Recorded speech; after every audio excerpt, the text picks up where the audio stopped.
This is Holes by Louis Sachar, read by Kristen Dombrowski, starting with Chapter 1.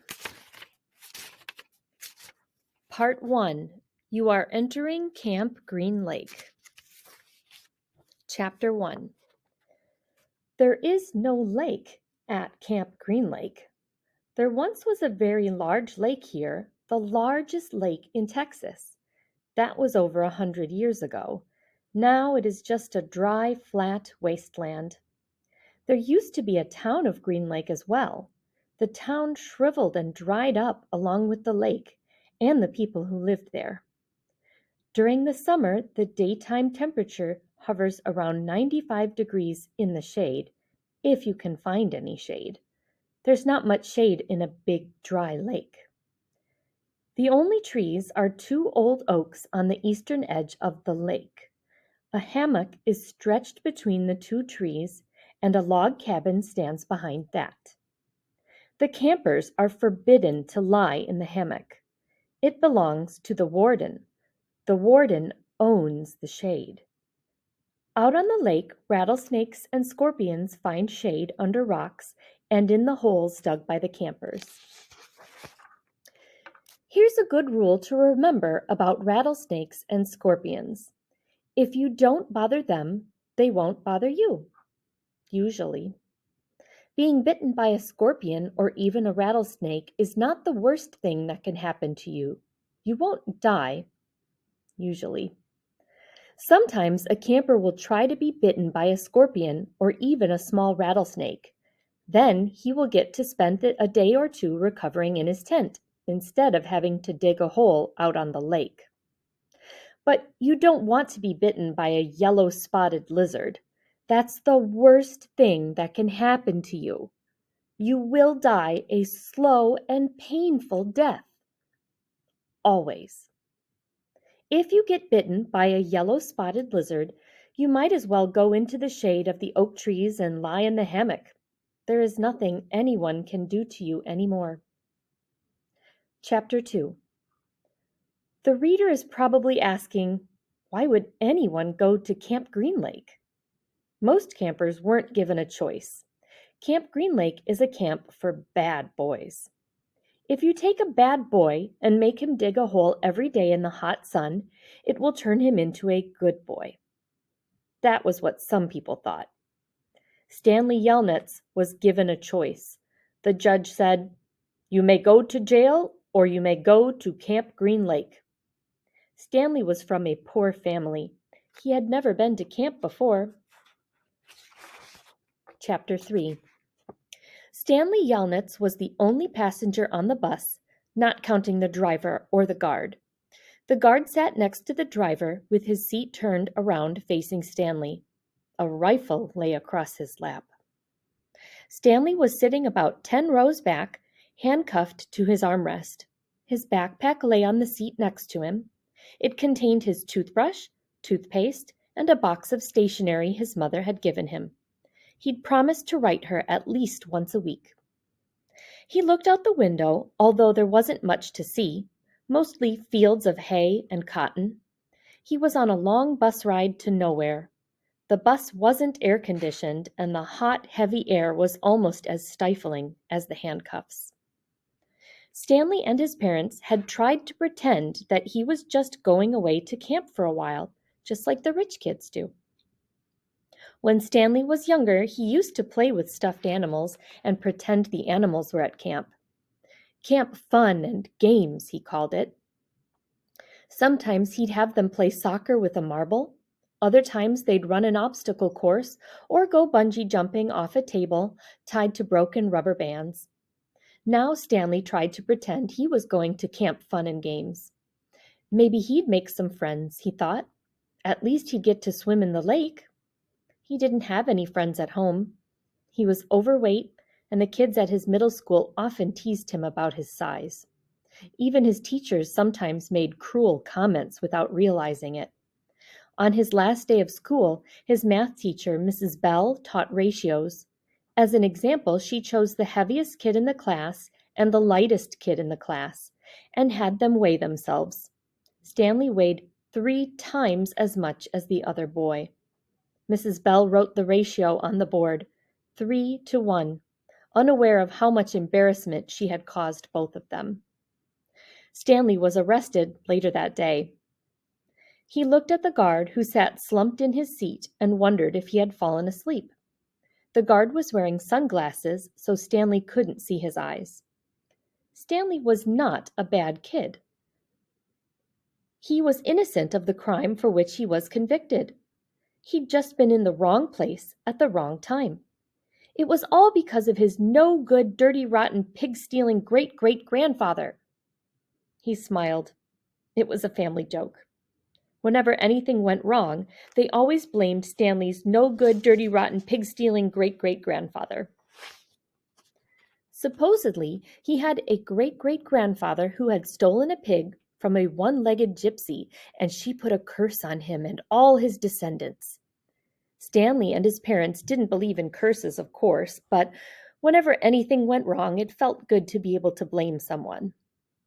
Things went wrong a lot. They always seemed to be in the wrong place at the wrong time. He looked out the window at the vast emptiness. He watched the rise and fall of a telephone wire. In his mind, he could hear his father's gruff voice softly singing to him. If only, the woodpecker sighs. The bark on the tree was just a little bit softer. While the wolf waits below, hungry and lonely, he cries to the moon, if only, if only. It was a song his father used to sing him. The melody was sweet and sad, but Stanley's favorite part was when his father would howl the word moon. The bus hit a small bump and the guard sat up, instantly alert. Stanley's father was an inventor.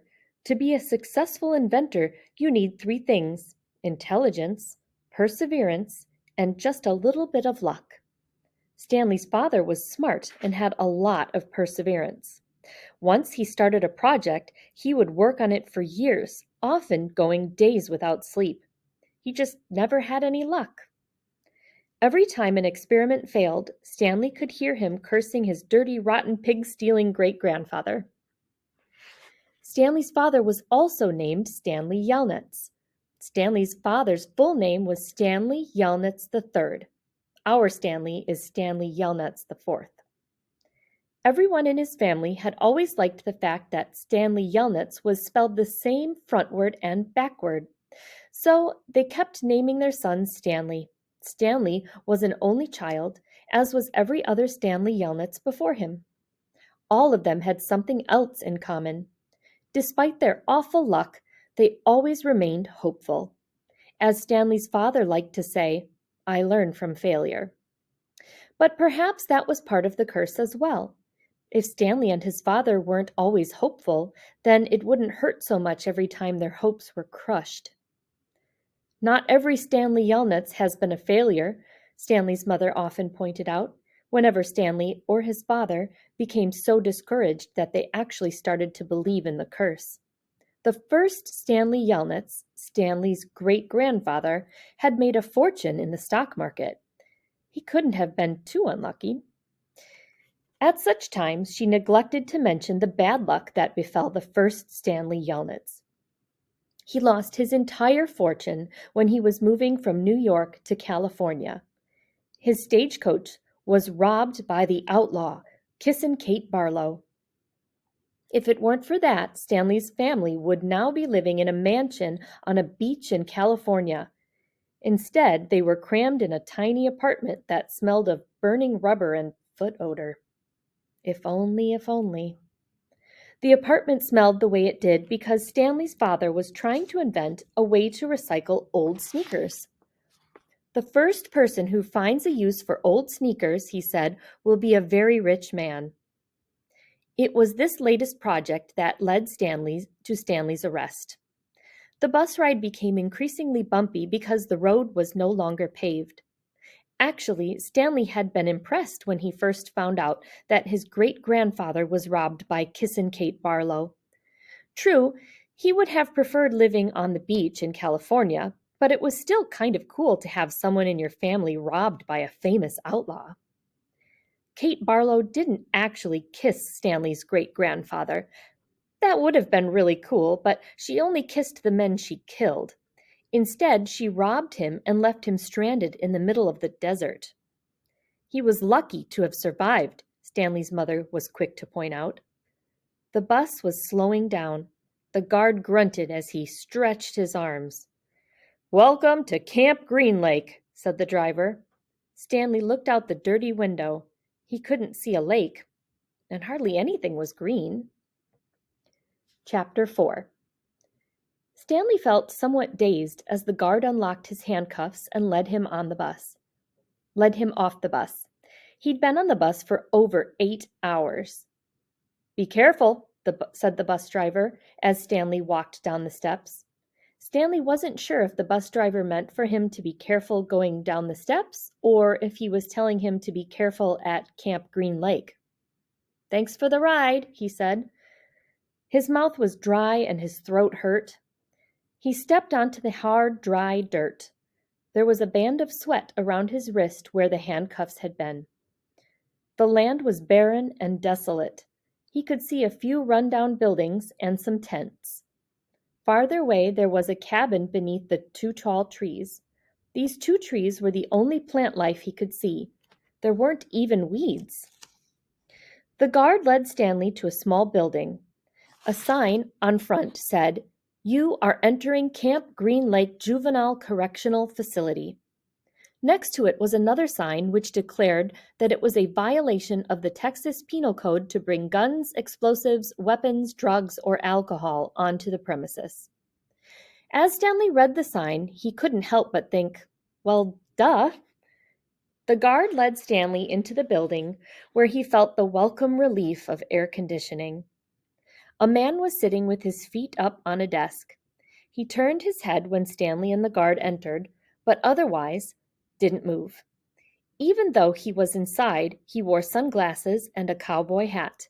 He also held a can of soda, and the sight of it made Stanley even more aware of his own thirst.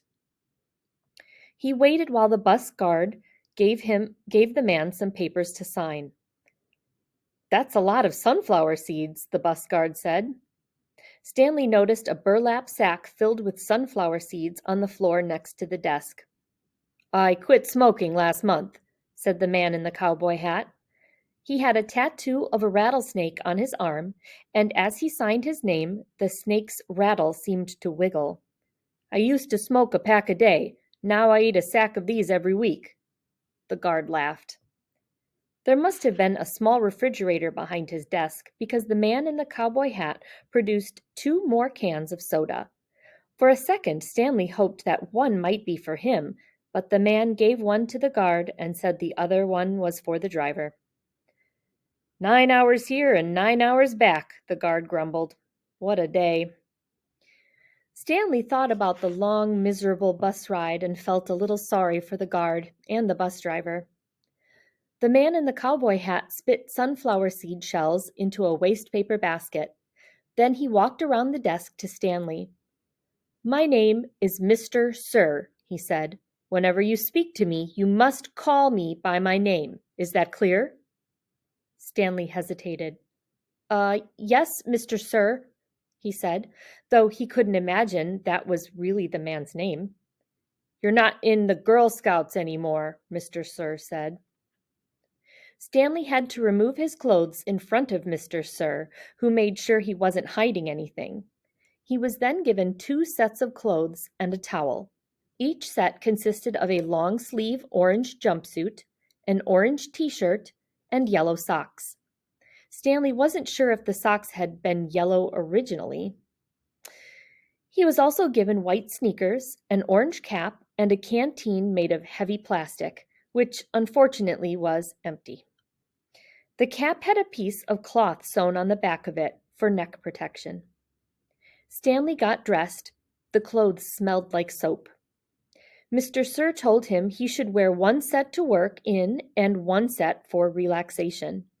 Laundry was done every 3 days. On that day, his work clothes would be washed. Then the other set would become his work clothes, and he would get clean clothes to wear while resting. "You are to dig 1 hole each day, including Saturdays and Sundays. Each hole must be 5 feet deep and 5 feet across in every direction. Your shovel is your measuring stick. Breakfast is served at 4:30. Stanley must have looked surprised because Mr. Sir went on to explain that they started early to avoid the hottest part of the day. No one is going to babysit you, he added. The longer it takes you to dig, the longer you will be out in the sun. If you dig up anything interesting, you are to report it to me or any other counselor. When you finish, the rest of the day is yours. Stanley nodded to show he understood.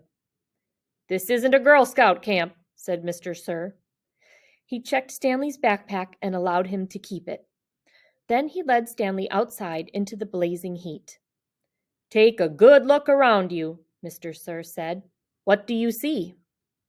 Stanley looked out across the vast wasteland. The air seemed thick with heat and dirt. Not much, he said, then hastily added, Mr. Sir. Mr. Sir laughed. You see any guard towers? No. How about an electric fence? No, Mr. Sir. There's no fence at all, is there? No, Mr. Sir. You want to run away? Mr. Sir asked him. Stanley looked back at him, unsure what he meant. If you want to run away, go ahead, start running. I'm not going to stop you. Stanley didn't know what kind of game Mr. Sir was playing.